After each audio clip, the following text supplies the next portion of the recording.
Ladies and gentlemen, good morning. Welcome to the final day of this marathon conference on confronting anti-Semitism and prejudice in the media. This session today will be dealing with new strategies. It will also be a kind of summation in some respects of many different things that have been said in the course of the last 3 days. Let me explain before I introduce our first speaker the way we intend to proceed this morning, which is slightly different from the announced program, although not in any major way. We will begin with Ken Jacobson, whom we're very pleased to welcome from the United States, and I will introduce him in a moment. He will be followed by Irwin Cotler, as announced in the program. We will then, and this is something unannounced, improvised, partly a response to the request of our participants from abroad, we will, around 10:30 or thereabouts, have a 45-minute panel of 8 of our foreign participants who will give their views on the basis of our deliberations about what needs to be done. We will then have a coffee break, and then Yehuda Bauer, and that will be the closure. So that's the way we intend to proceed.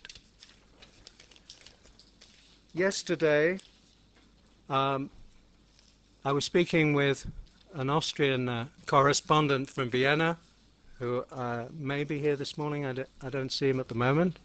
And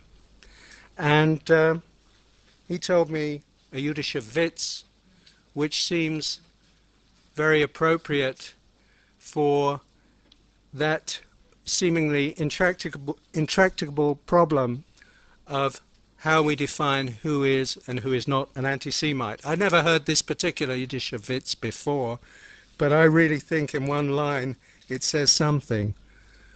Not everybody who thinks that Brigitte Bardot is more beautiful than Golda Meir is an anti-Semite. So at least we have a starting point which may be useful or may not be useful.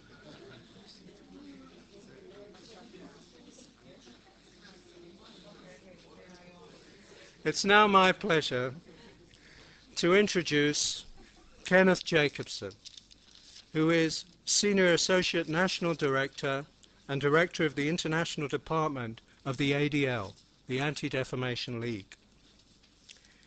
In those capacities, he's responsible for supervising the overall strategy for international affairs and interfaith affairs, and so it's exceedingly logical that he should be speaking in this session.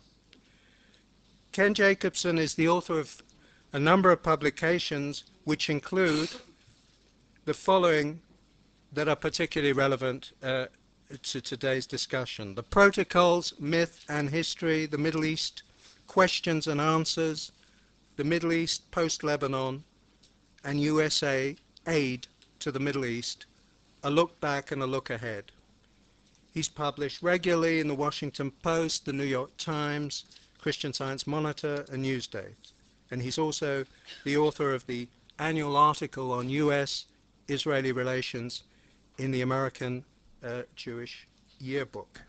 And he will be speaking on mass media and the Jews in America. Please.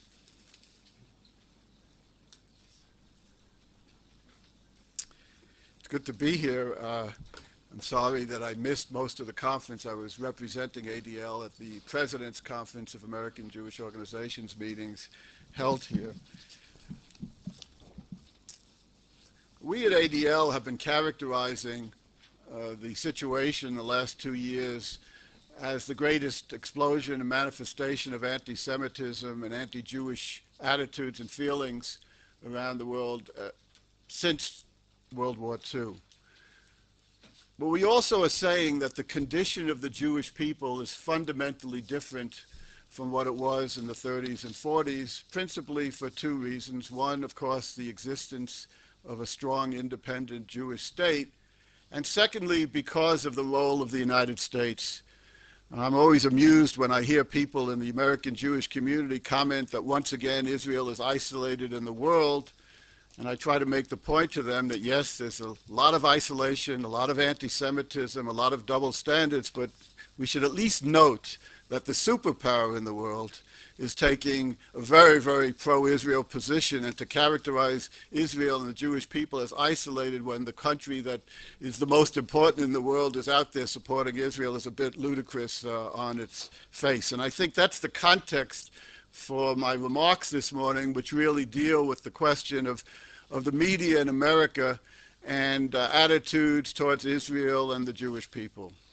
And I want to begin by citing a poll that we were actually involved in with several other Jewish organizations. We hired the polling firm of Penn and Schoen to do a poll of the American people. I want to focus on one particular question. This was about a year ago. And the question was, do you think media coverage of the Israeli-Palestinian conflict is fair, or does it favor one side or another? This is a question of the American people. And about half of the people surveyed said it was fair. And about half said it favored one side or another. And then, of course, there was a follow-up question. Which side do you feel it favors, if you feel it favors one? And of those 50% who said it favored one side or another, 75% said it favored Israel. Now, you should know in passing that the Jews interviewed in that poll, not surprisingly, 85% said it was against Israel.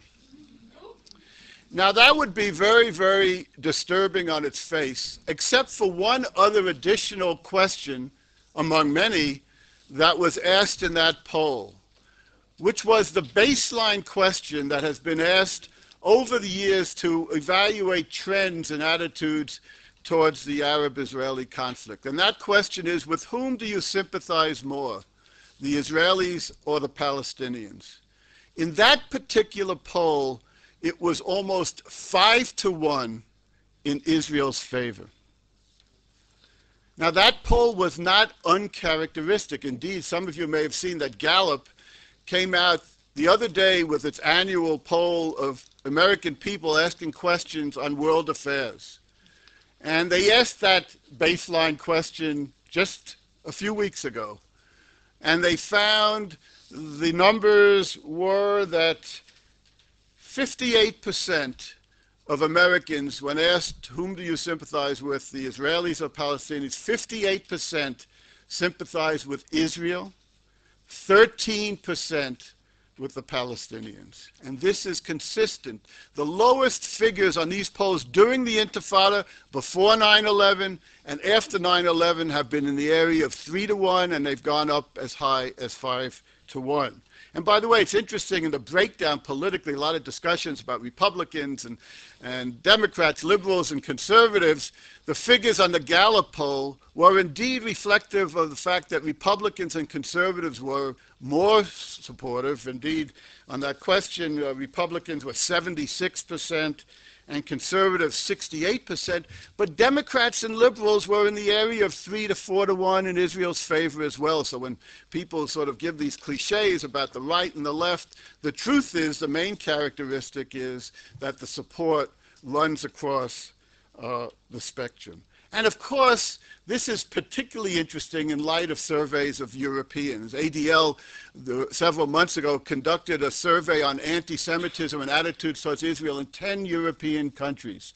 And of course, we asked that very question because it's the one, again, baseline question. And not a single one of the European countries did not have support for the Palestinians over Israel. In a number of the countries, that support was 2-1 and even more. Now, all of this, of course, leads to the question, if it's so bad, why is it so good?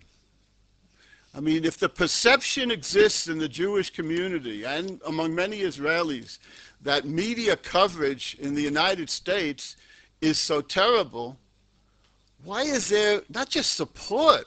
We're talking about overwhelming support for the state of Israel and the government of Israel in the most trying of times. And you could respond to it.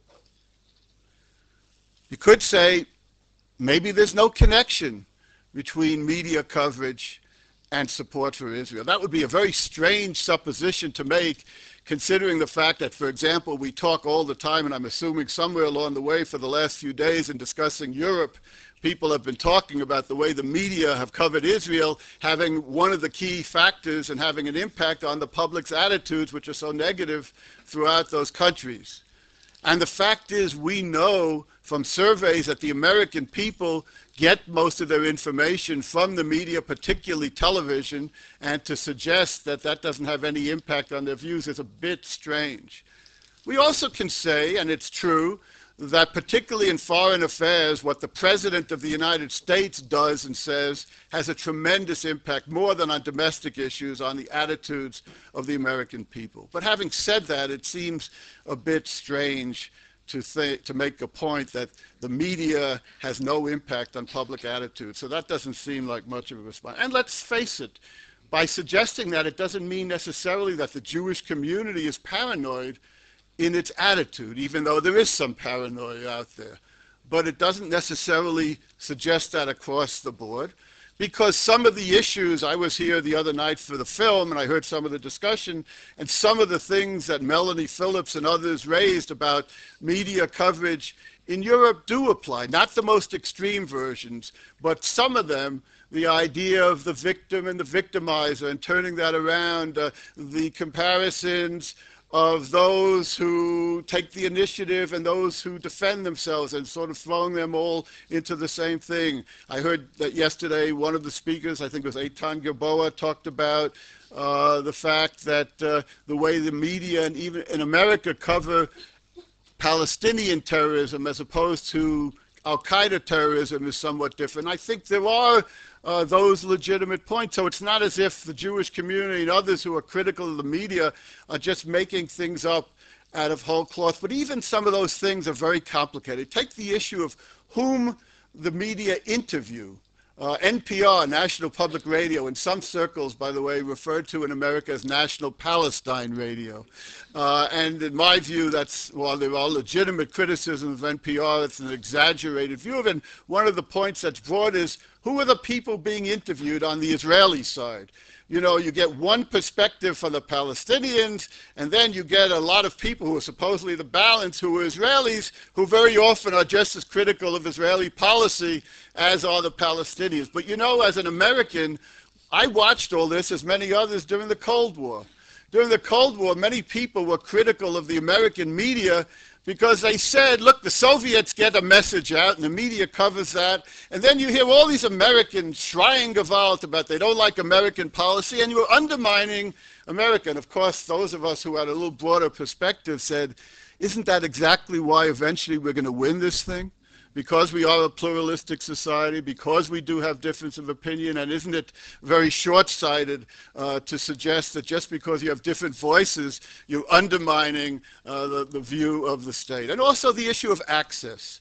You know, I am frustrated that reporters from America who are in the Middle East don't talk more about the fact that they don't have access to the Arab countries. And the reason we don't see all the terrible things that go on is because either we can't get in there or we're intimidated when we do go there. And there should be a lot more of that. But people also forget that the access to Israel, while exposing every wart on Israeli society, also makes Americans very comfortable with Israel. You know, when it comes to identifying the names of leaders of countries, most Americans, if they're lucky, they can name one leader from countries. Here in Israel, surely, you know, in Israel, Sharon and Netanyahu are known. Now, it doesn't necessarily mean that it's always known in a positive way.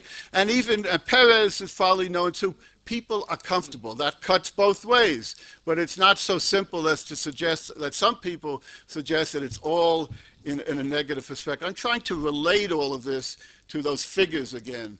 The media, on the one hand, and the overwhelming support that exists in the public on the other. I think another element in all this, in terms of the Jewish community reaction, something I feel very strongly, having worked in this field of American-Israeli relations for so long. Never have the American Jewish community felt as strongly as today about how vital America is to Israel.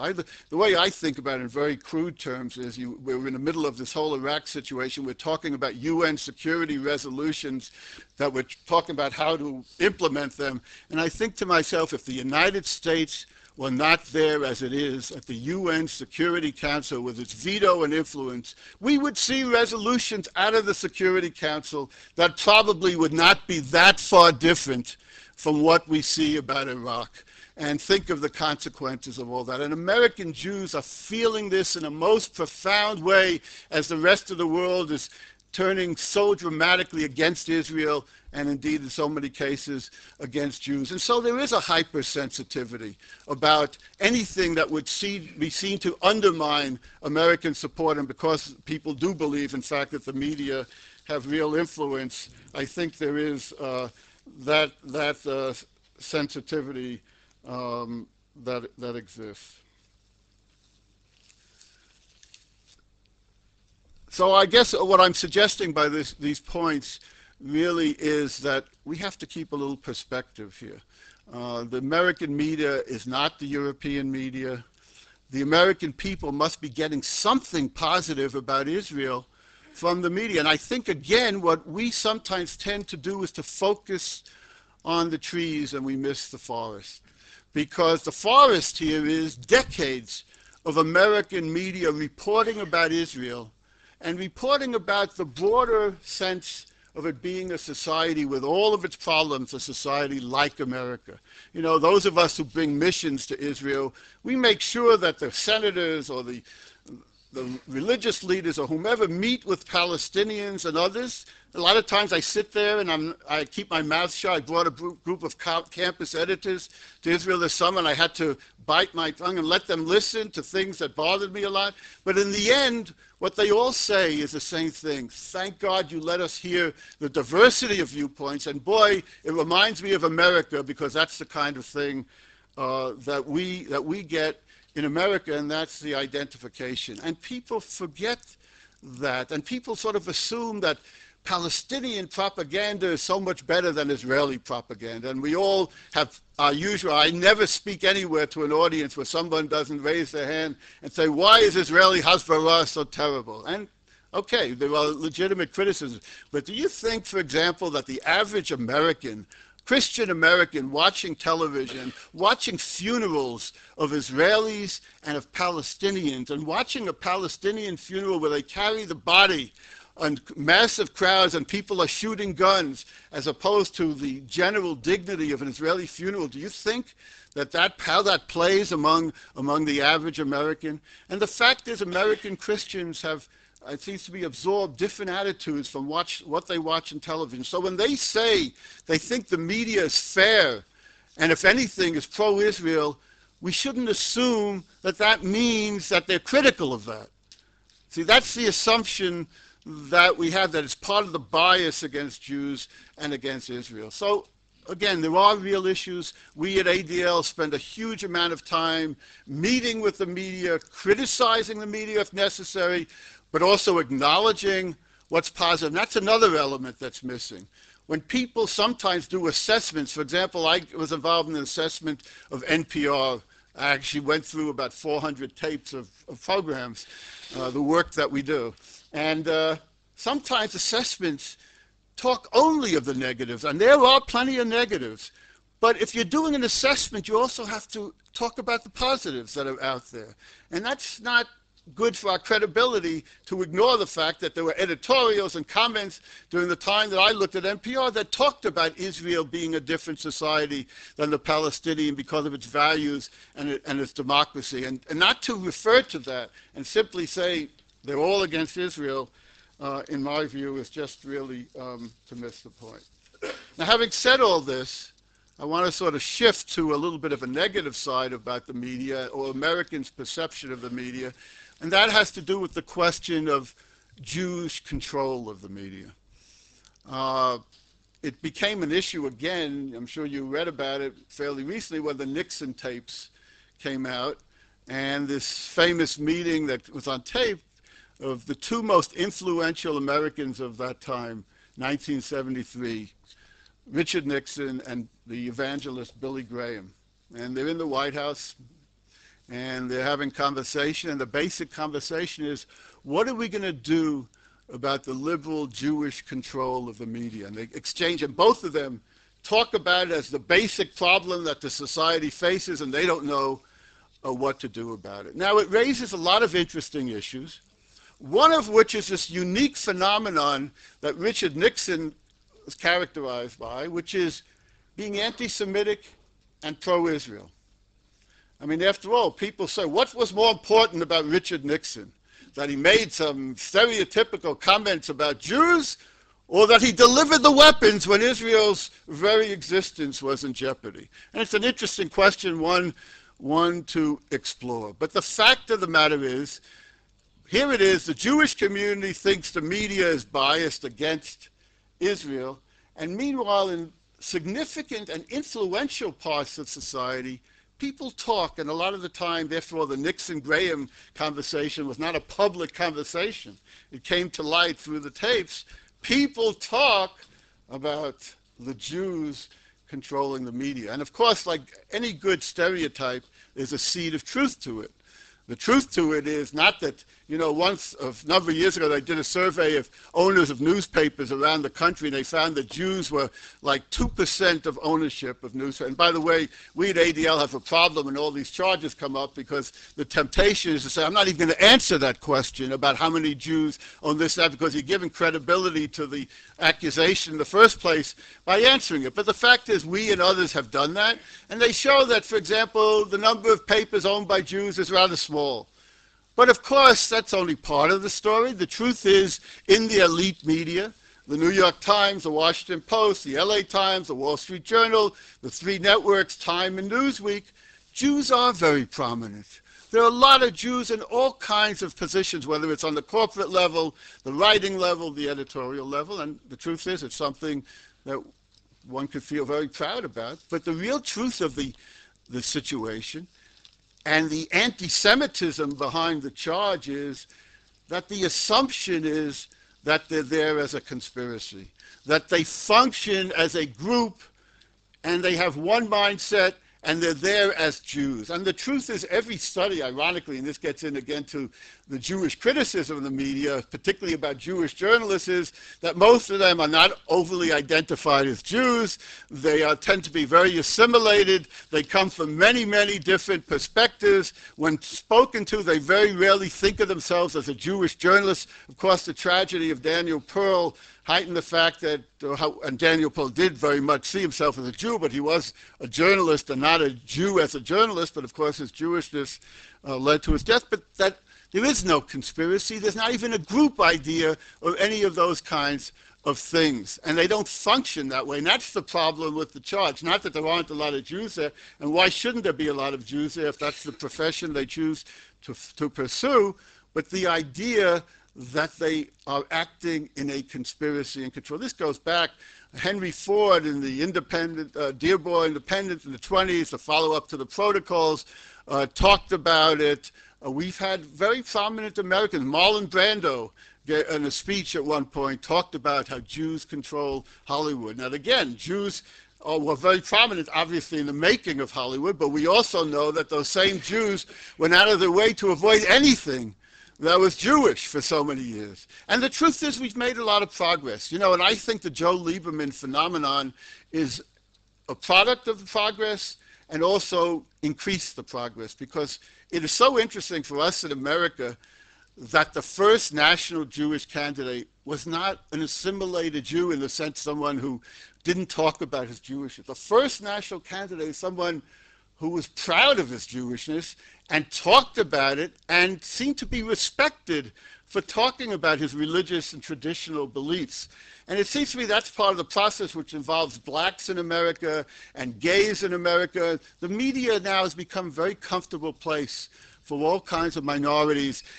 very proud of their traditions and very proud of expressing themselves. And this has worked to the benefit of Jews. You see more things Jewish now in a positive way on television programs, and the like. People are getting a lot more comfortable with it. The problem which makes it different for Jews than for other groups is that at the core of the anti-Semitic belief, I mean, in my view, and you have a lot more experts here than me on what exactly anti-Semitism is, but the way I talk, if I try to identify a core and what makes it different from racism, the sort of the simplistic way I try to state it is, racism is what you see is what you get.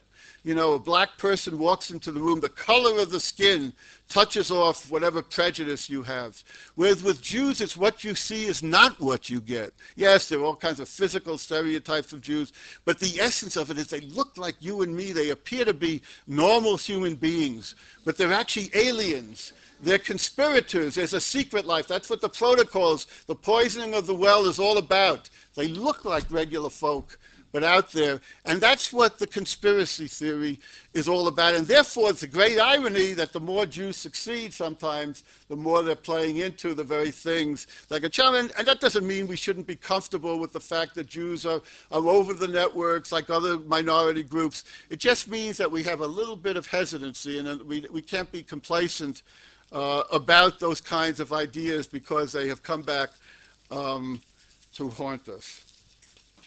Let me just move very quickly to how do we deal with these issues in the context of this much more complicated picture than I think sometimes people bring. We work on the assumption, unlike I think in Europe, that the media are not the enemy. There are problems.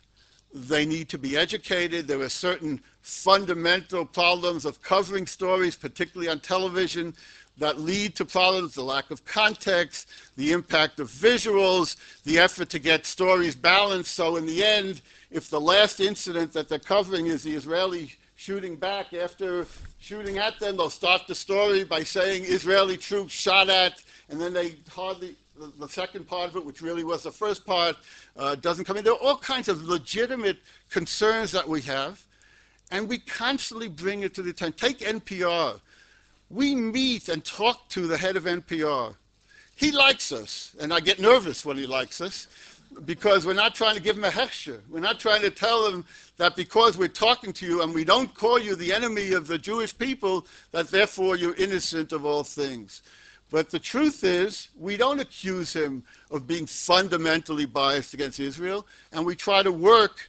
And that is the beauty of the American Jewish experience in all these issues.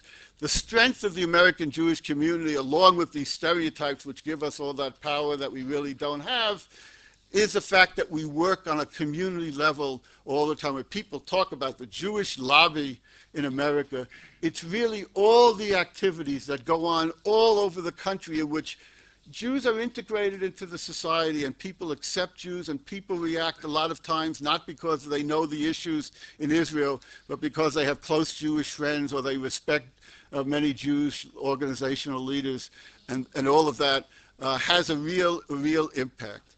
Now, not everybody agrees with this. I was kidding to a friend of mine. I said, you know, recently there are now boycotts afoot in the American Jewish community of the New York Times, the Washington Post, the LA Times, the Chicago Tribune, the Philadelphia Inquirer, not to mention France, Norway, and a few others.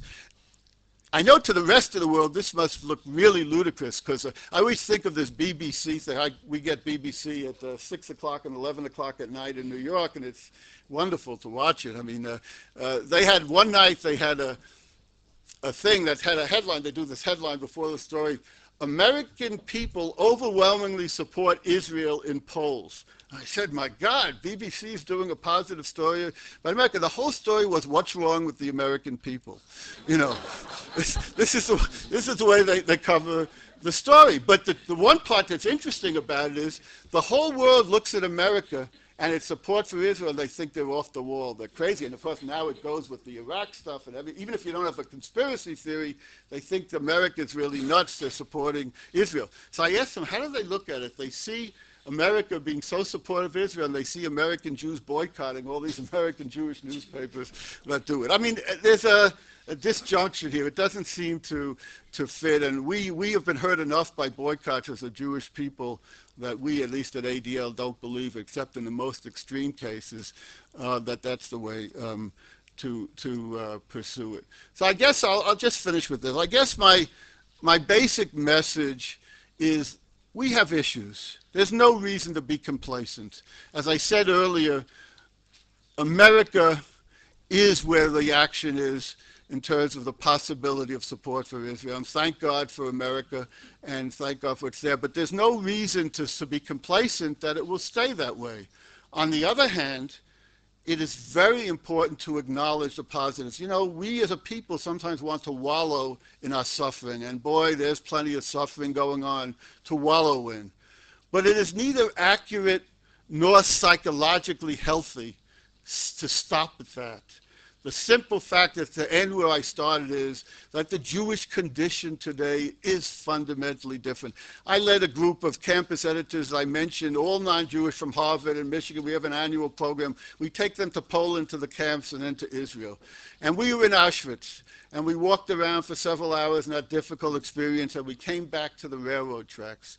And we just happened by serendipity to run into 60 Israeli officers who I learned now there's a program that I think once every 3 years or whatever, where officers are brought to Auschwitz for education and ceremonies. And they conducted this fantastic program that about 20 of the officers were up front, and they read from letters and prayers, and the Tata Luf gave a speech that I was trying to actually get a hold of that speech. He talked about the books that were not written and the symphonies that were not heard. He talked about what's the revenge that we should take for this, and he said the revenge is to build a healthy democratic state in the land. It was just fantastic, and I, who was trying to be cool all day, lost it completely. I was crying, and the kids, who none of whom were Jewish, didn't. But I basically explained, I just simply basically explained to them, you see right before you the difference in the Jewish condition.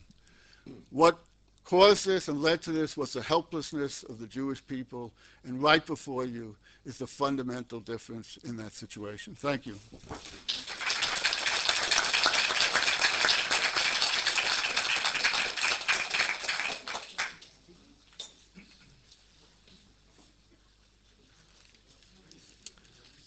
Thank you, Ken. After listening to you, I felt quite encouraged, almost like wishing to say, God bless America. I mean, we have made a lot of progress. The media are not our enemy, I agree. The strength of the American Jewish community and many other valuable points. And that's why we brought you over from America. This is what the ADL is not only there to monitor all the bad things that are happening to the Jewish people. And the American voice is one that we needed to hear at this conference. On the other hand, let me quote from a recent comment by your national director, Abe Foxman, following the tragedy of the space shuttle Columbia. And he was responding to the claim, almost instantly made, that this had in fact been staged by Israel and the United States in order to distract attention from current events in the Middle East. This is the instant, like, anti-Semitic response that the astronaut Colonel Ramon, the late Colonel Ramon, was a spy who had been sent into space to gather intelligence. And here's the quote. You may correct me if you want. Sure. I'll be glad if this turns out to be another media fashla. Even in times of tragedy for the American people, the anti-Semites and hate mongers never let up. As we witnessed with September 11th and the big lie, the anti-Semites and bigots are quick to contort the facts to suit their own purposes. Conspiracy theories about the Columbia are taking on a life of their own on the internet. Yes, that's exactly. That's an ADL report that you have, which was in Haaretz and the Jerusalem Post yesterday. And none of that contradicts anything that I said. On the contrary, there are anti-Semites, and they are ready to do it.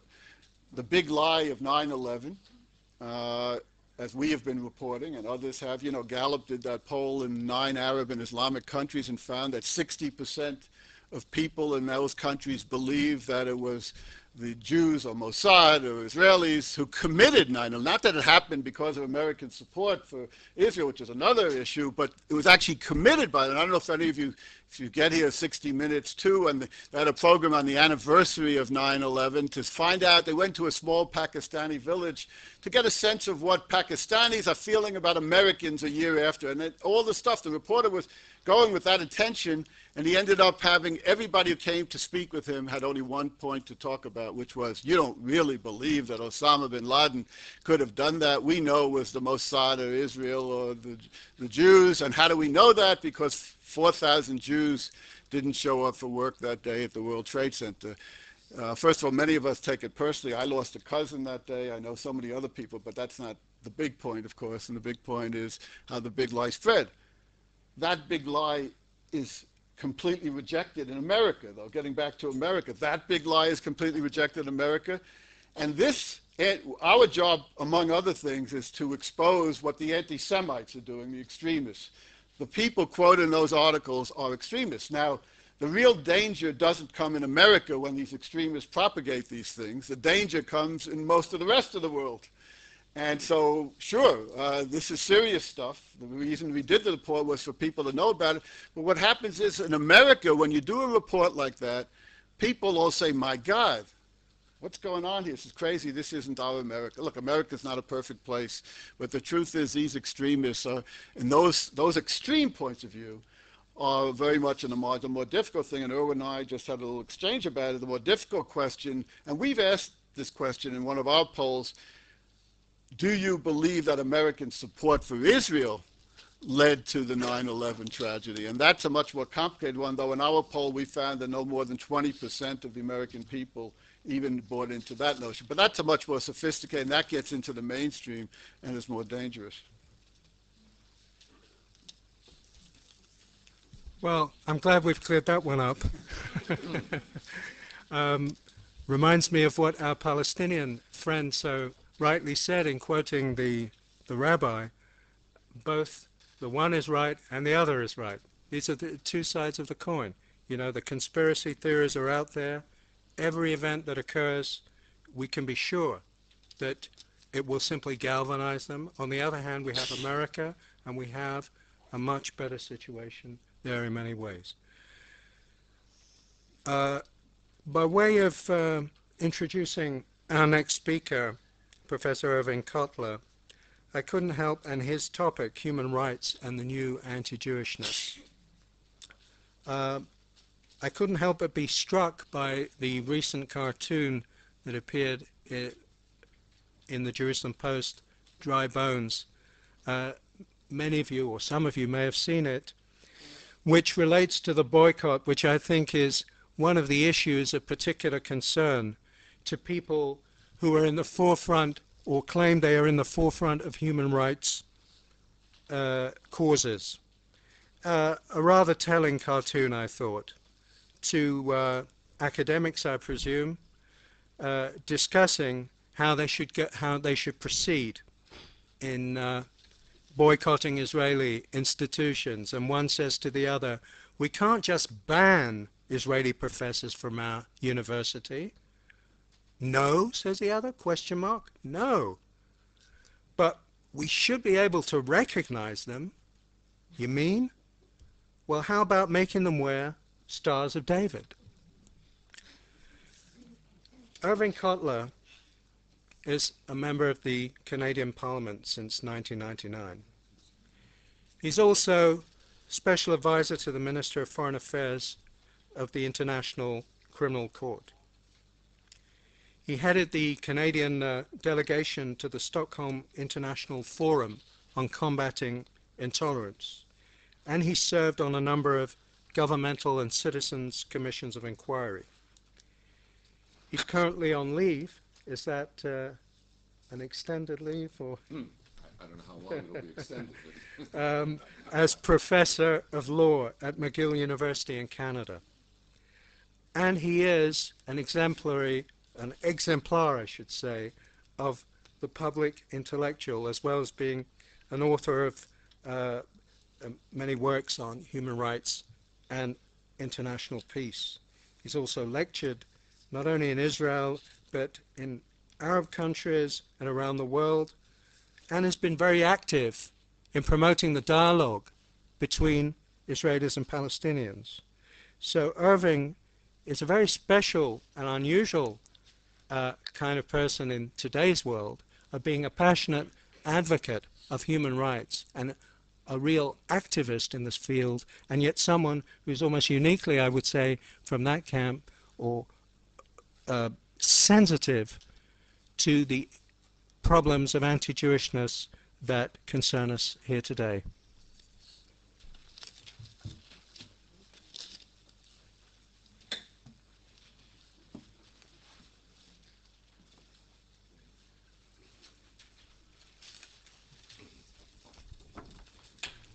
Thank you, Robert. The underlying thesis of my remarks today is that we are witnessing a new, escalating, virulent, global, and I'm going to be speaking in a global perspective, global and even lethal anti-Jewishness, reminiscent of the atmospherics of the 30s and without parallel or precedent since the end of the Second World War. I will add here the caveat with which both Ken began and end his speech, and with which I concur, and which also is the context in which my remarks are made, though I will not assert this again, that whatever the situation may be now, and however disturbing it may be, because, as I mentioned, we have this new anti-Jewishness that I will go into in a moment, that 2003 is not 1943.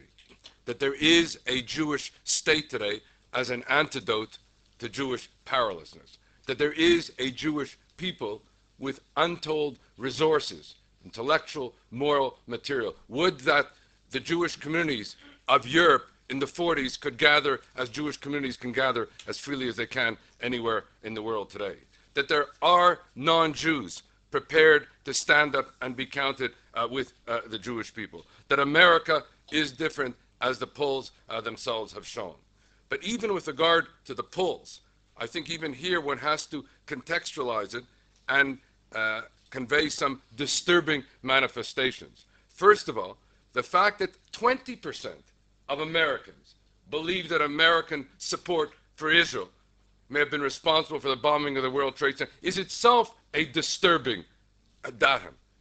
And in the rest of the world, not the Arab world, in the European world, in Canada, a majority of people believe that American support for Israel was the cause of the bombing of the World Trade Center. So in contextualizing and globalizing our perspective, the polling appears different. And then you have this astonishing contradiction that emanates from the Arab-Muslim universe to which Ken referred.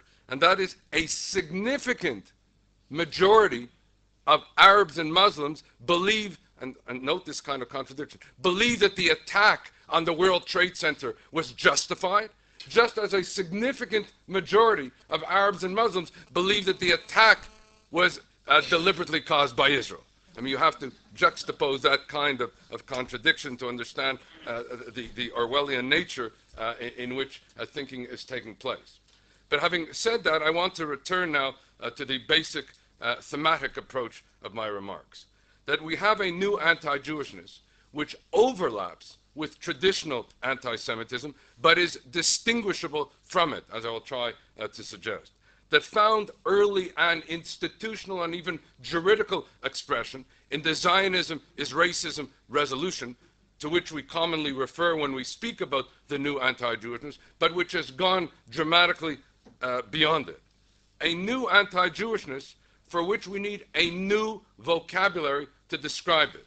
But if we needed a one-liner, and in time constraints of these presentations, we need one-liners, can perhaps best be described, and here I'm going to be using a rights-based juridical perspective, can best be described as the discrimination against, denial of, assault upon the right of Israel and the Jewish people to live as an equal member of the family of nations, of the emergence of the Jew in a metaphorical sense, of the emergence of the Jew of the emergence of Israel as the collective Jew among the nations, of the singling out of Israel for differential and discriminatory treatment in the international arena. In other words, traditional anti-Semitism involved the right of Jews to live as equal members in whatever host society they lived. It is, in effect, a diaspora-centered inquiry for which we have developed, and social scientists have developed indicators in that regard.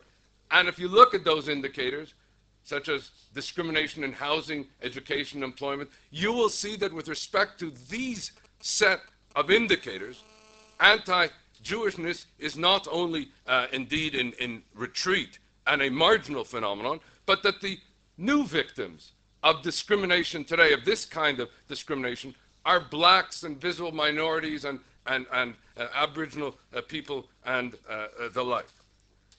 What we need and what we have not appreciated is the understanding of the new anti-Jewishness as the singling out of the Jewish people for differential and discriminatory treatment in the international arena, as I mentioned, which is an Israeli-centered inquiry for which we have yet to develop any set of indicators to identify it, monitor it, address it, expose it, and the like. And that's what creates what I would say a kind of cognitive, if not behavioral dissonance, because social scientists continue to assert that anti-Semitism is declining. Yet Jews feel in their gut that anti-Semitism is increasing. And how do you juxtapose these two factors? I'm saying that you can juxtapose it and understand it in an academic, normative sense, not just in a visceral sense, because people are replying to the traditional set of indicators by which we identify anti-Jewishness and not the new anti-Jewishness. Now, if you look at the two forms of anti-Jewishness, traditional and new, what is common to both forms of anti-Jewishness is discrimination. All that has happened is that it has moved from discrimination against the Jews as individuals to discrimination against Jews in a diaspora-centered social science inquiry to the discrimination against the Jews as a people, to an Israeli-centered focus with respect to the right of Israel to live as an equal member of the family of nations. Therefore, from a conceptual and analytical point of view, and I would also say in a related sense, from a strategic and an advocacy point of view, we need not only to distinguish between the old and new anti-Jewishness, but we need a new conceptual framework, a new set of indicators by which, as I said, we can identify, monitor, expose, and thereby combat this anti-Semitism. In a word, we need a paradigm shift in our thinking about anti-Semitism. And I want to suggest to you today a new framework of inquiry organized around what I would call a rights-based or human rights perspective, a kind of juridical framework of inquiry.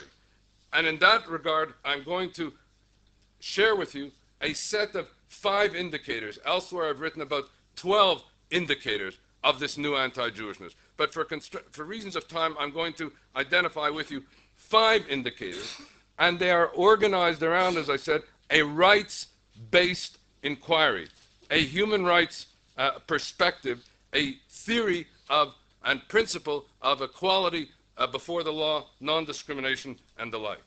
The first indicator, and the most lethal type of anti-Jewishness, is what I would call genocidal anti-Semitism.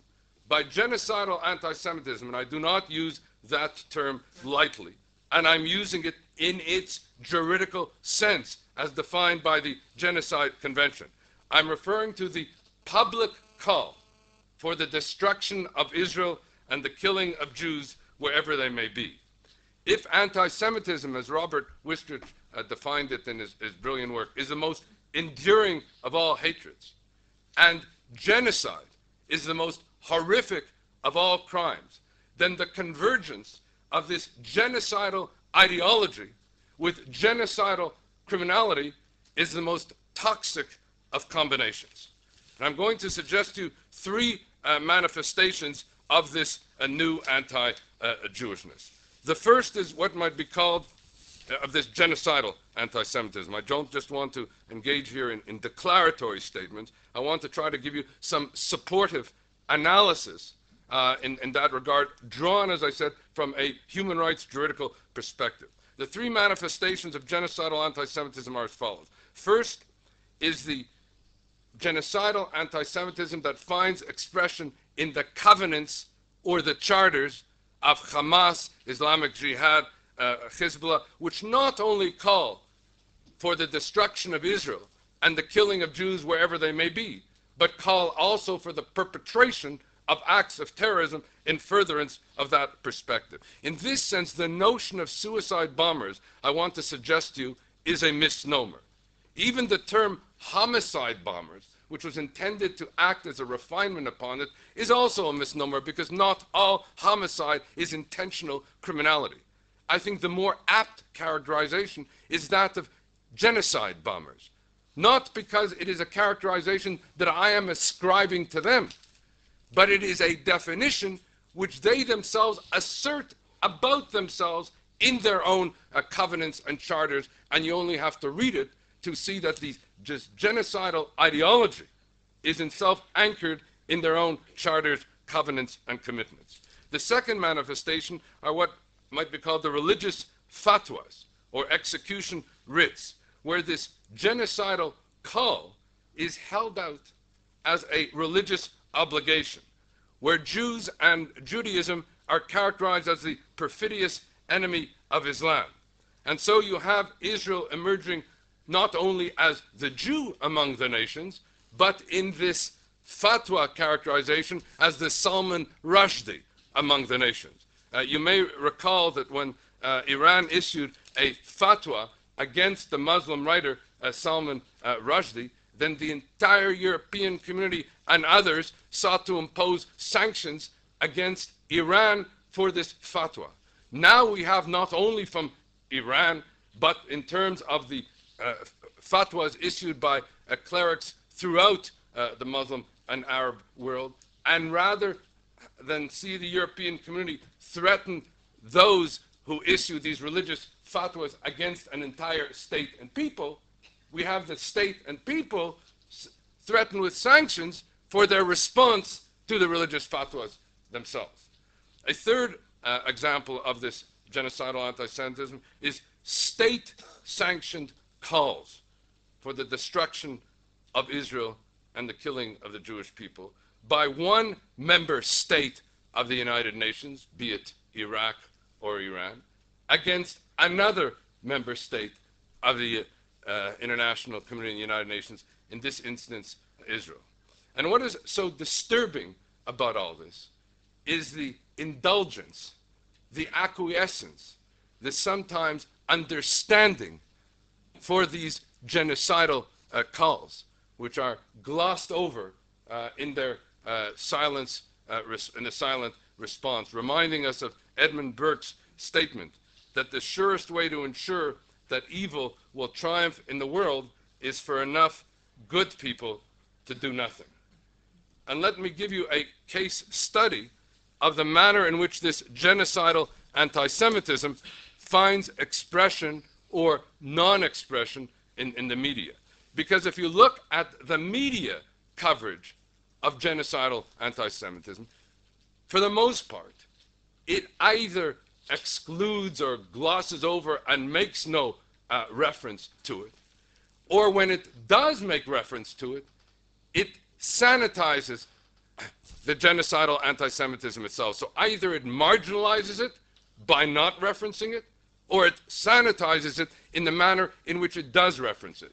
And when I'm speaking about the sanitizing of it, I'm referring to the media's characterization of genocidal bombers as militants or fighters, or perhaps worst of all, activists since as a human rights person I'm normally called a human rights activist, therefore I'm put in the same category, in effect, from a human rights perspective, as are genocidal bombers, who are also called activists. And let me give you a case study of the sanitizing of this type of genocidal anti-Semitism. When Canada moved, belatedly, but finally moved, to list Hezbollah, Islamic Jihad, and Hamas as terrorist entities, and Hezbollah was the last of those to be named, the CBC referred to the decision of Canada to do so as resulting from what they called Canada's referencing of a fabricated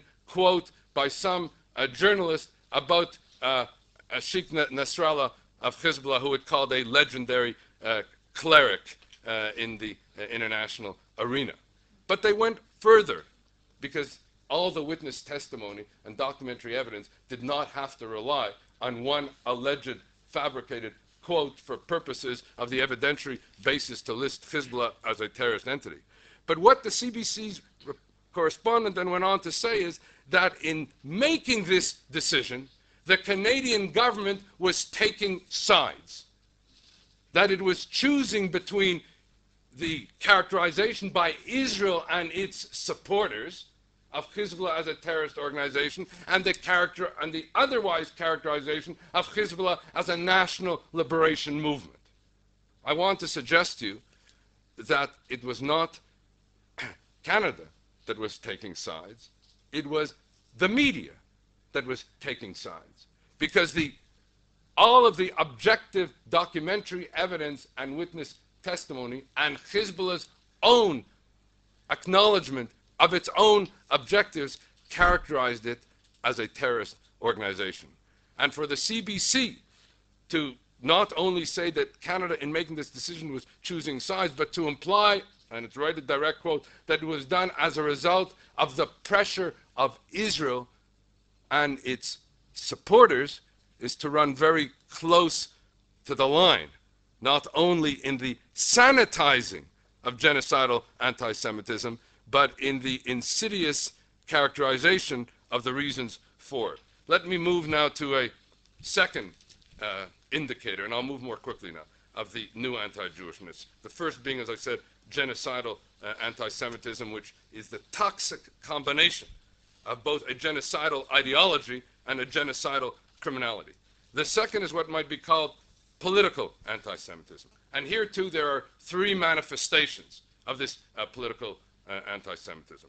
First is the denial to the Jewish people of its right to self-determination, a right, I might add, that from an international human rights perspective is the only right consecrated in both the International Covenant on Civil and Political Rights and the International Covenant on Economic, Social, and Cultural Rights, and which is accorded to all other peoples of the globe, thereby this distinguishable feature in the discrimination against or denial of to the Jewish people of its right to self-determination. Second manifestation of political anti-Semitism is the discrimination against or denial of the right of the Jewish people and Israel to an own independent state. And the third is, and these things converge, is the attribution to Israel of all the evils of the world. In other words, Israel today as the poisoner of the international wells, the contemporary analog to the medieval indictment of the Jews as the poisoner of the international wells.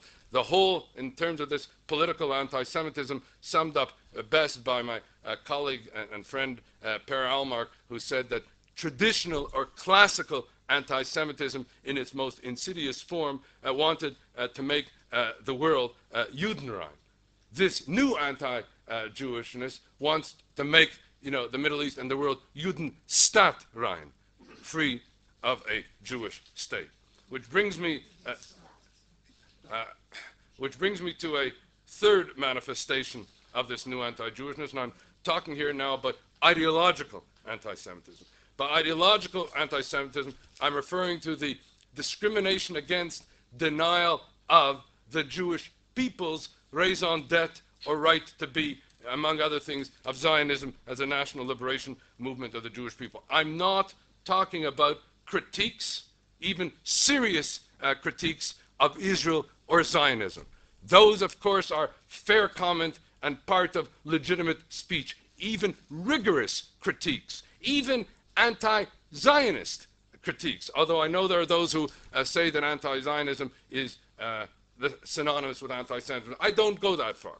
I'm saying where you have a situation where the following ideological dimensions appear, that's when anti-Zionism shades into anti-Semitism. And I don't like to use anti-Zionism. I'm speaking again in a juridical perspective, where the first manifestation of this ideological anti-Semitism was its institutional and juridical anchorage in the Zionism as Racism resolution at the United Nations, which, as Senator Daniel Moynihan put it, gave the abomination of anti-Semitism the appearance of international legal sanction. But we have gone beyond the notion of Zionism as racism. Apart from the fact that there was a formal repeal of this at the United Nations, Zionism and as racism is alive and well in the international arena, particularly in the campus cultures in North America and the like. But there are two dimensions of this ideological anti-Semitism that bear appreciation.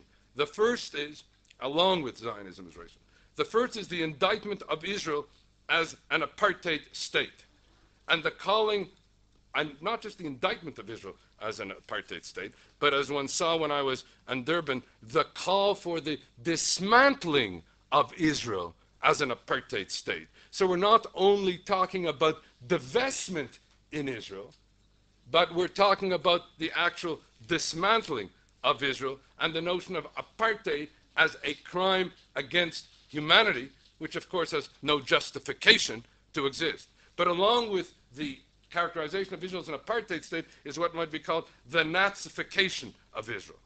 And the convergence of these two indictments, of Israel as an apartheid state and Israel as a Nazi state, not only justifies calls for divestment in Israel, but of course justifies calls for the dismantling of Israel. For such a state, as the discourse puts it, does not really have a right to exist, because an apartheid Nazi state has no right to exist today.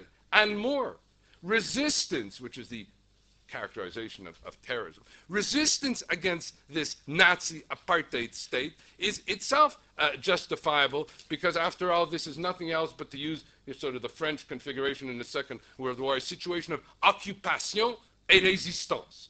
And the resistance is against this apartheid Nazi occupying state. Which brings me now to the fourth, and I would say the most insidious indicator of this new anti-Jewishness. And I say insidious because of the particularly sophisticated character of this new anti-Jewishness. It's Orwellian inversion of law and language. I'm referring here to the singling out of Israel for differential and discriminatory treatment in the international arena, where anti-Semitism, and it's hard to particularly understand this because we always talk about Zionism and racism, we don't understand the particular morphing and mutation and refinement, where anti-Semitism now proceeds under the banner and mask of human rights, where the United Nations, referred to as the linchpin of international human rights law, becomes the protective cover under which this mask of human rights, in fact, protecting anti-Semitism as well, acts itself out. Let me give you very quickly three of many examples, but three examples from a juridical human rights perspective. The first is the World Conference Against Racism in Durban. And Durban itself has become a metaphor not only for the Jewish condition, I would say, but for the not only for the state of Israel in the world today, but for the state of the world that Israel inhabits. And you have to appreciate that Durban was an international human rights conference under the auspices of the United Nations, which was not supposed to have any country-state indictment. Well, what you had in Durban, in complete breach of its own procedures and principles, was where a conference against racism, and I can tell you as somebody who was in Durban, turned into a conference of racists against Israel and the Jewish people. Where a conference that was to commemorate the dismantling of South Africa as an apartheid state turned into a conference calling for the dismantling of Israel as an apartheid state, where a conference that was to celebrate, and I share this notion, the emergence of human rights as the new secular religion of our time, turned into a conference indicting Israel as the new meta-human rights violator of our time, in effect, in that context, as the new anti-Christ of our time, where a conference that was to speak in the name of humanity ended up speaking in the name of inhumanity. And I can tell you that never in all my years, and I'm one who's pretty inured to notions of anti-Semitism, ever witnessed the kind of virulence and intensity of that anti-Jewishness as in the festival of hate that found expression in Durban. The second example of this sort of Orwellian anti-Jewishness, which marches under the banner of human rights, takes place annually at the UN Human Rights Commission. Now, I know that there's a disposition and tendency in Israel, which I fully understand, that whenever you mention the United Nations, the answer is, well, you know, shmoom, and the like. But you have to understand how the United Nations has emerged as the linchpin of international human rights law today. How students all over the world learn the jurisprudence of the UN Human Rights Commission as part of their learning and part of their intellectual experience, let alone all the professional civil servants, the members of parliament, the ambassadors, I mean, the critical mass of people that are always exposed to this kind of decision-making. Well, what happens at the UN Human Rights Commission, and I don't think it's fully appreciated, and again, the UN Human Rights Commission is held out in particular as being the repository, the authority for international human rights law, doctrine and lawmaking today, is that the session begins, and it will begin again in a month, where Israel is the only country for which the agenda reserves a country-specific indictment even before the commission begins its deliberations. You have an item, it's called agenda item 8 or 9, which says human rights violations by Israel in the occupied territories, taken as a fact and as a conclusion of law. Then you have another item which says human rights violations in the rest of the world.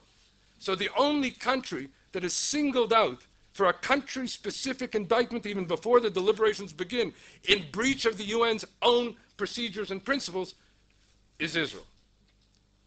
And it goes on and gets even worse than that.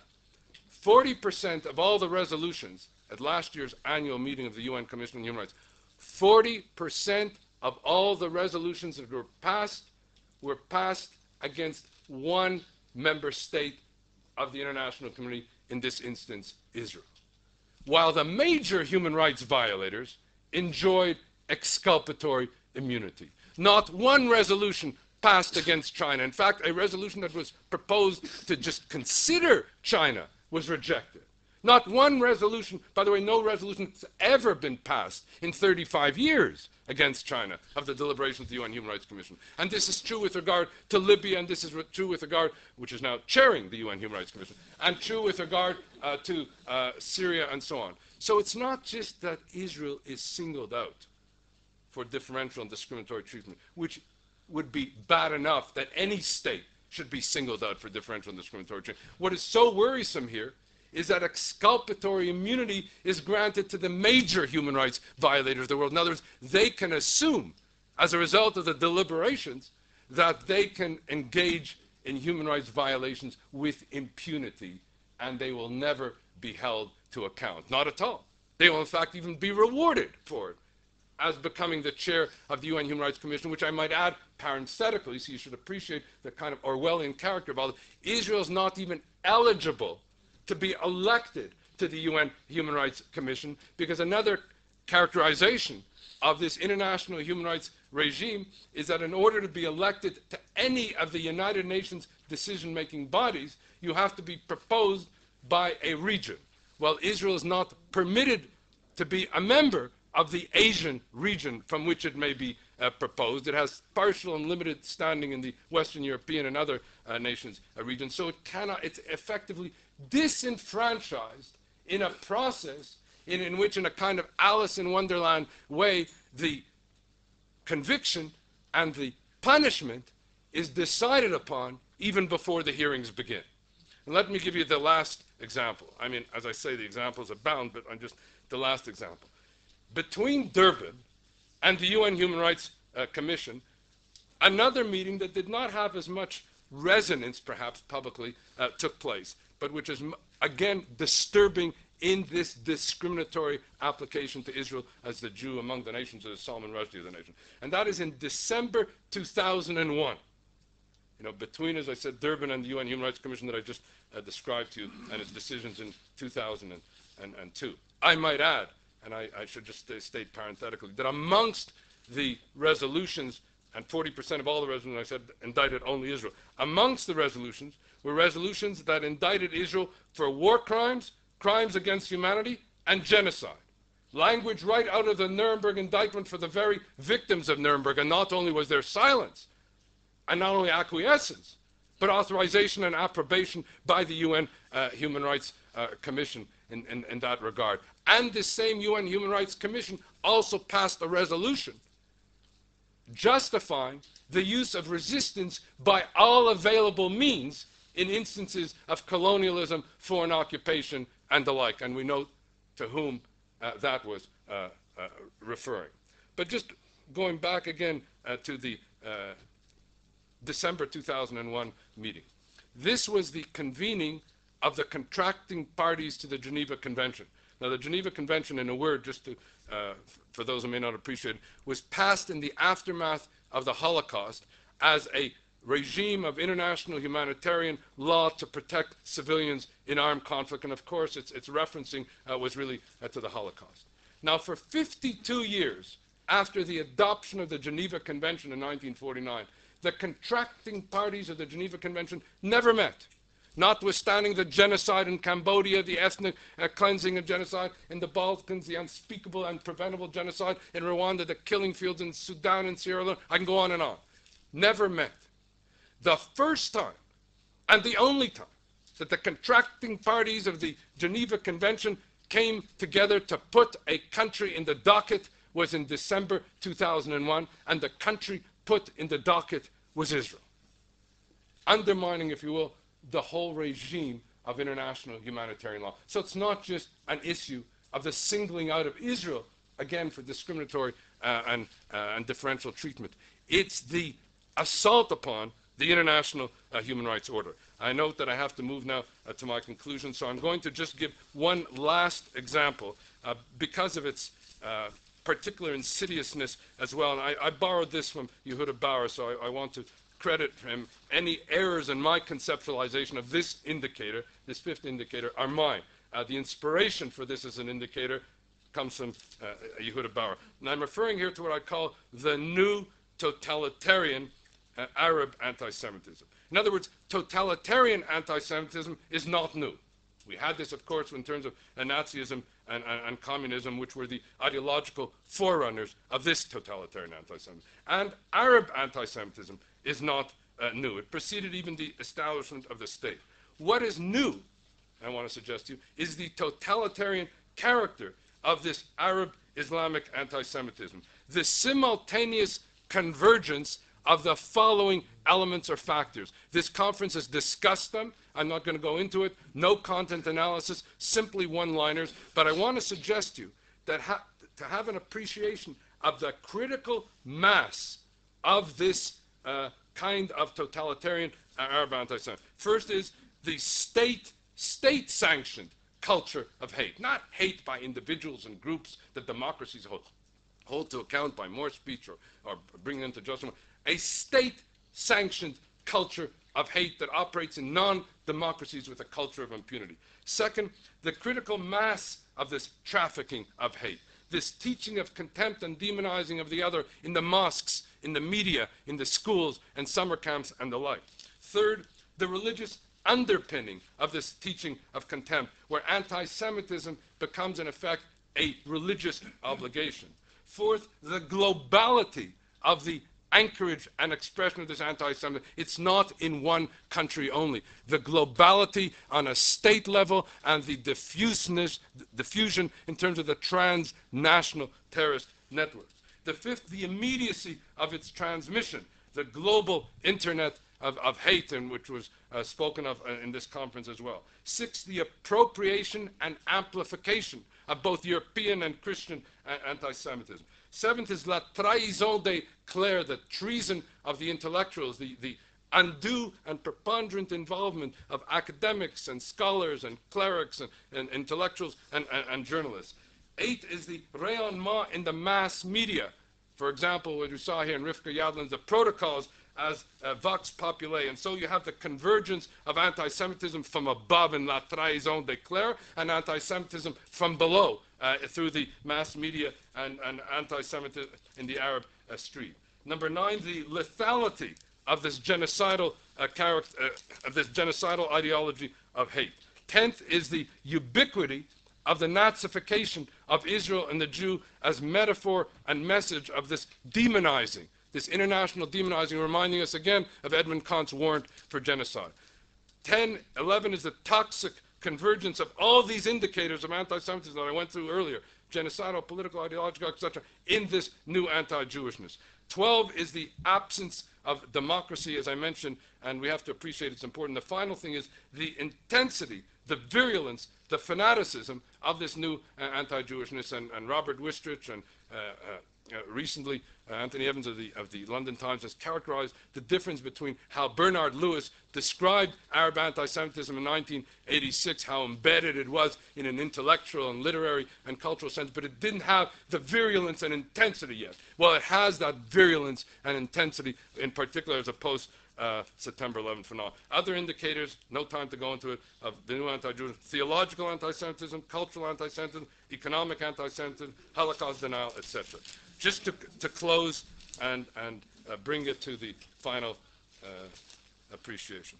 When I say that we need a new paradigm shift, a new conceptual grid, I say this not only from an intellectual point of view, but also from a policy point of view.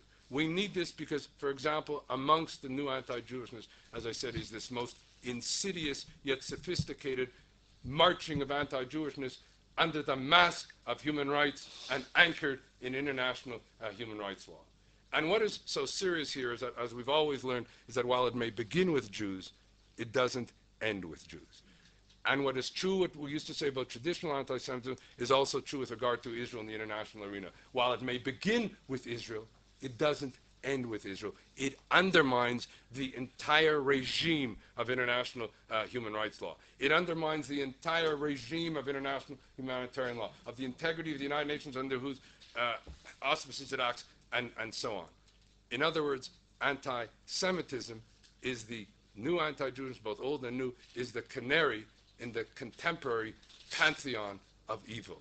And it behooves us, and I think we have here a moral responsibility to make these moral juridical arguments, not only on behalf of Israel and the Jewish people, but on behalf of humanity as a whole. Thank you.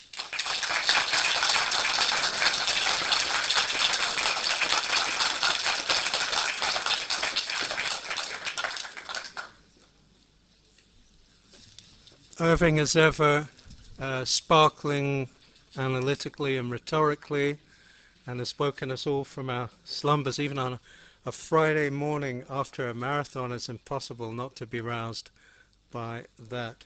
We've heard two eloquent presentations. I think it's only right, even though we're running way beyond our schedule, to allow a very limited time, albeit for a few questions, short, concise, and then we will move on to our panel. So please. Rivka. My question is for Irwin. Brilliant as ever, even though I risk repetition what Robert already has given you. Coming from the Arab Muslim background, metaphorically of course, I can understand, again, not emphatically, but rationally, the reason for everything that you have described. But I'm still lost, and perhaps you can enlighten me, about the same attitude in the UN and the European community. The UN, perhaps, I don't know, I'm just venturing a thought, perhaps of the weight of the third world and Arab Muslim countries that do participate. And as Abba Ibn once said, if you wanted to pass in the UN a resolution that Jews poison wells, you have no difficulty. But what about Europe? How come they too join this choir, the progressive and, well, that thinking of the Nazi example, it doesn't really matter. But still, how come Europe is in it today also, as well? I think... just a minute, we'll take two more and then we'll hand it over to you. Okay, we'll just take these two and that's all we have time for. My question is for Ken Jacobson, and it's certainly very encouraging, polling data that you cited, and certainly Gallup poll. But I think there is concern about the younger generation of American Jews who grew up with media coverage not of the Six-Day War or the Cuba War, but of the Intifadas, the Lebanon War, and are exposed now in universities to the confluence of the anti-globalization movement with anti-Zionism. In the ADL's tracking of American attitudes toward Israel, I mean, is it more encouraging towards the, I would say, the under 30 generation, or is it more discouraging? Two questions and a comment. The question for Ken is, you haven't mentioned at all the black anti-Semitism in America, where it's at, and you have not mentioned the situation of the campuses. I was reading about San Francisco State University, about Rutgers. If you could say a few words about those. The comment is, I talk as a university teacher, but I talk primarily as a filmmaker. What has disturbed me a little bit at this conference has been a statement of facts where we're at, very dire. Very little mention of what one can do. Now, as a filmmaker, I keep in my mind Triumph of the Will, I keep in my mind The Eternal Jew, the effect of films on propaganda, on public opinion. I was struck by Jacques' film a few days ago, very moved by it, disturbed when he told me that it was not being shown on French television, but it was more and more being shown around France. It seems to me in the realm of a reaction, one could do much more with film, with television, with hitting British television, with American television, with Canadian television, with European television. Going for people, let's say you cannot change the intellectuals. You cannot change the politicians. But I do believe that via television, the ordinary person who turns on, who sees something, who begins to think for the first time on situations that haven't occurred to him, here there may be a possibility. It will not be easy to get these films on television. I have very few illusions. One could not even get a film like this on Israel television. Let me give you a simple example. Like Jacques, I've been working last year on a number of films about politics, and I actually wrote a proposal for a film on the new anti-Semitism, and I used as a basis a lot of what Irwin has been talking about this morning. The reaction from Israel television here was, we are not interested, we don't want to show it. That's Israel. Okay, we know the situation here, but I think such a film, or films, or series could be of terrific benefit of fighting back, and that's what I think we have to do. We've heard the facts here the last 2 days, but no suggestion has come forward as to what do we do, and that seems to me vital. Thanks, Alan. Before I hand it over to our two speakers, let me throw you the challenge. Let's make a film together. We'll use this conference, we'll use other materials. We can do it.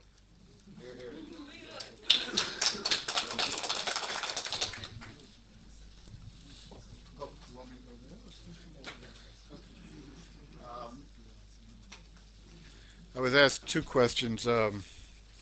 One about the young people. You talked about Jewish young people and non-Jewish. So, well, you also made, if I've heard you, and actually both are good questions, but I referred on several occasions to polls we did. The last poll on anti-Semitism in America, for the first time we asked questions on campus. And we asked questions about attitudes towards Jews, in which we found, by the way, the level of anti-Semitic attitudes, and we have an 11-question index, which involves, by the way, both the personal ones, Jews are money hungry and Jews are hard to get along with, and also the political ones, Jews are too powerful, Jews are more loyal to Israel than to America. And we found a lower percentage of anti-Semitism among students and among faculty than anywhere else in America, by the way. It's interesting. It doesn't necessarily mean that things are lovely on campus, because you can have a lot of trouble with a small group of students. Interestingly, we also asked the question that I've been referring to, the sympathy question: with whom do you sympathize more, the Israelis or Palestinians? The students were like the rest of Americans. Could I have a water? The students were like the rest of Americans. It was pretty strong for Israel, maybe not as high as the figures I gave you. The faculty were the only group that were comparable to the Europeans. It confirmed a lot of things we believed, we've been hearing, but the first time we ever got it down statistics, it was, you always have a certain number who don't have an opinion on it, but it was almost 2-to-1 for the Palestinians. And remember, in the context of everything else I've been describing, which is that. Now, as to the students, there's no doubt there's a reality of campus and there's a perception of campus. Both are important. The reality of campus is that there's a lot of problems with regard to Israel, fewer problems with regard to Jews, but there are probably 10 or 20 campuses around the country, San Francisco State, Berkeley, Michigan, where there have been problems. By the way, the divestment campaign has been damaging politically as propaganda. It's very interesting. It really has never taken off in any of the, and it's a classic example of something Irwin referred to, I know we talk about all the time. When good people stand up, it has an impact. In all the major universities, Columbia, Michigan, Harvard, Penn, Larry Summers was the most prominent of all in his speech. President said, I'll have none of that on my campus, and basically on all those campuses, they kind of died away. It doesn't mean it won't come back at another point. But the issue of young people doesn't show in our surveys on anti-Semitism that the young people are particularly more anti-Semitic. Groups of them are more vulnerable to the left-wing politics against Israel than our campus, and a real problem is what goes on in the classroom. And that has to do with the question of Middle East studies programs and the imbalance. There's a lot of discussion of reviving the faculty. There used to be a group that was faculty for Israel, which sort of died away, and there's a lot of need for a lot of work in all of that. I didn't discuss black anti-Semitism campus because I was asked to talk about the media and Israel and attitudes towards Jews. Obviously, there's a big, wide subject out there about attitudes towards Jews. I'll just simply speak to that. We have been doing surveys now for many years. Black anti-Semitism in those surveys is significantly higher than that in the general population. It's sort of at a consistently disturbing level of 35%. We have had meetings over the years, seminars with black leaders. To be honest, they generally don't want to hear it, and they immediately, at one point, they said, have you studied racism in the Jewish community? And one time we did a survey of racism in America, and we oversampled the Jewish community, and the Jewish community was found to be much lower in attitudes of racism than the general population. Whether that's reflective of the truth or whether it's reflective of what Jews want people to hear is a question one can ask. But the truth is the black leadership hasn't been too eager to address the issue, and we believe it's a serious problem that they haven't addressed. I would just add that for the first time, we took an extra look at the Hispanic community, because as you know, Hispanics are becoming the great minority in America. They're actually passing blacks in numbers. And disturbingly, we found a similar high percentage, which isn't reflected in the way Jews around America feel. They don't experience that. On the positive side, 44% of first-generation Hispanics had anti-Semitic attitudes, meaning that they just came in from somewhere in Latin America.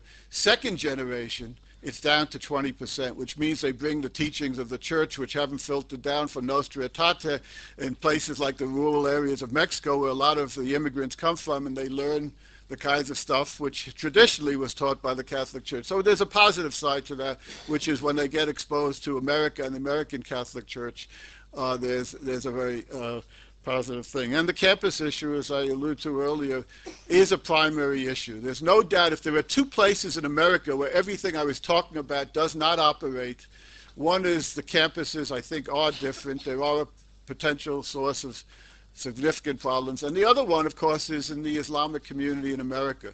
And for organizations like ADL that stand for civil liberties and protection of minorities and pluralism, we are struggling through it. I'll just very briefly, when 9/11 happened and mosques were attacked, we took out an ad in the New York Times talking about this is not what America's about, to blame Muslims all over, and we continue to work on those issues. But the big but is, it's not like Japanese Americans in World War II. That's a disgraceful part of our history in which Japanese Americans were interned purely out of racism and xenophobia. We have a real security issue in our country, and we are struggling to find that balance between civil liberties and the need to protect America from potential threats, and it's a continuing struggle. Those are the two areas, it seems to me, where the paradigm that I presented about America being different is really challenged.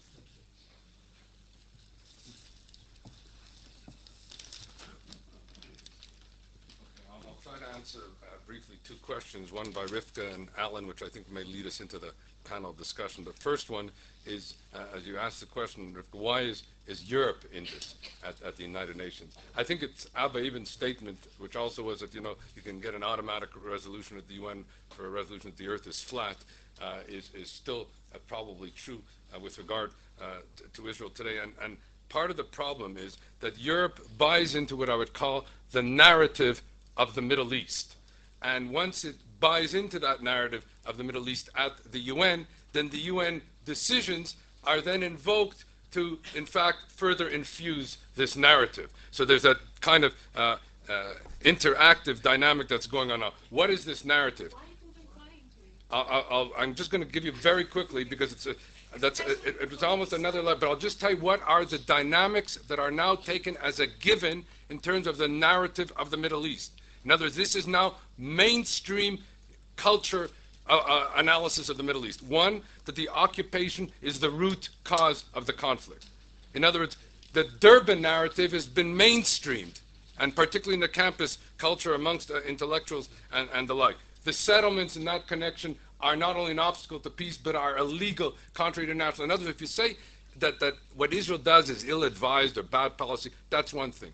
But if you say to a legal culture, like Europe and North America, that what Israel is doing is illegal, contrary to international law, in a due process human rights culture, that has a much more prejudicial effect. So that's the first thing, occupation and settlement. The second thing is the linking of Israel not only to Zionism as racism, but to apartheid, and the referencing of the fact that Israel is trying to convert Palestine into Bantustans and so on. This apartheid thing has a terrific resonance in our contemporary universe. The third is the notion that Israel is a meta-human rights violator. If I had time, chapter and verse, I could show you how this thing is done. The fourth is not only a meta-human rights violator, but it's the perpetrator of international crimes, war crimes, crimes against humanity, genocide. Authority, the UN for that. And the fact that Israel did not ratify the International Treaty for the International Criminal Court, and I know the reasons why it didn't, but everywhere I go, in Parliament, in academia, amongst NGOs, in anywhere in the human rights culture, the fact that it didn't ratify it is used to say, you see, it has to cover up for these international crimes. So we shouldn't think that by not ratifying, Israel has thereby exculpated itself. In a technical, legal sense, it's exculpated itself from the jurisdiction. But in the larger narrative sense, it has not.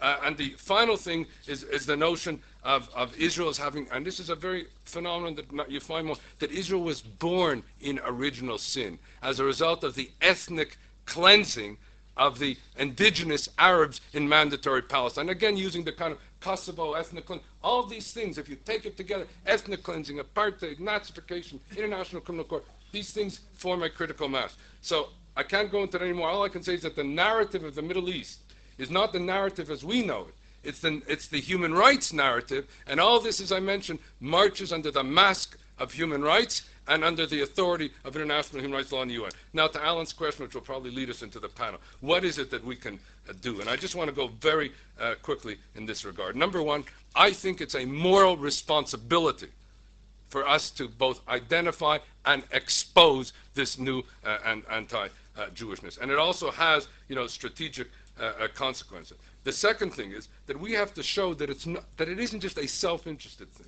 it's not just a matter of a threat to Israel and to Jews, that it's a threat to the world community as a whole and to the entire structure of human rights, international law, and the like.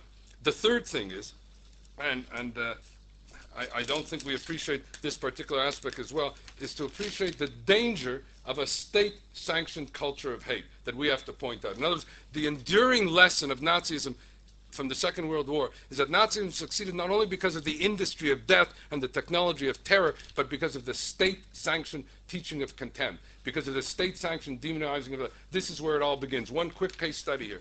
When Canada upheld the constitutionality of anti-hate legislations in the trials of Holocaust deniers in Canada, frankly, they're no threat to Canada, to Canadian Jews, and the like.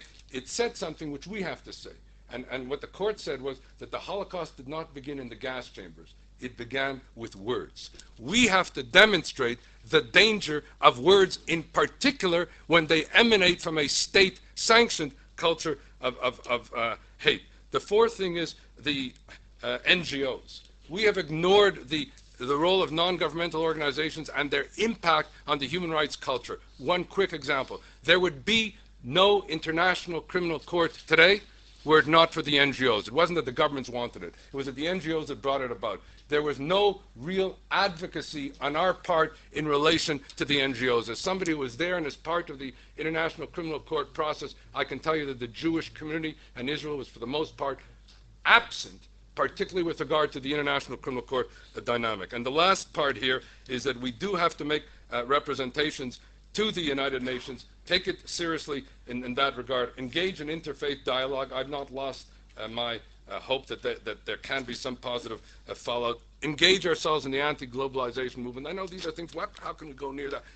You've got to. That's what we have to do. And finally, I think what Alan said, which is particularly important, we have to appreciate the impact of the mass media today, of film, of TV, and even in a cult sense of specialized type of involvement in that regard. So there's a lot for us to do, and I think we just have to mobilize ourselves. Yeah. I don't think we should underestimate also all the work that we have done in trying to get the Europeans to own up to their guilt about and complicity in the Holocaust. I'm not being critical of that. I'm just simply saying that in human relations, when you tell somebody to own up to responsibility, human nature is such that you look for opportunities to even the score, to sort of wipe things out. And that's why it's no accident that one of the main attacks on Israel is to call Sharon a Nazi.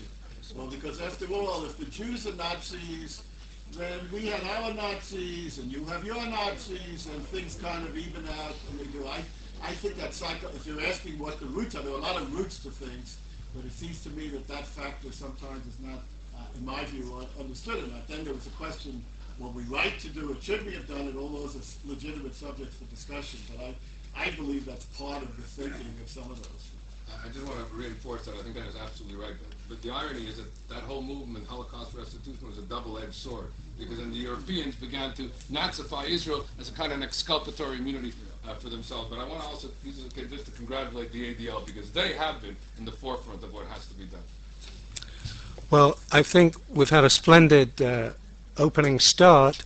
Rather than go straight into the panel, I think you deserve a 10-minute break. I stress a 10-minute coffee break. You can even bring your coffee back in 10 minutes from now.